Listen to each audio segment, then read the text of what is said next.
இனிய மாலை வேளையில் எம் பள்ளி ஆண்டு விழாவில் துள்ளி குதிக்கும் எம் மழலையரின் அற்புத நடனத்தை காண்போம்.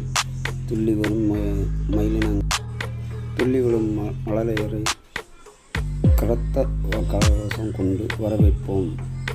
வருக வருக என் அற்புத மழலையரே.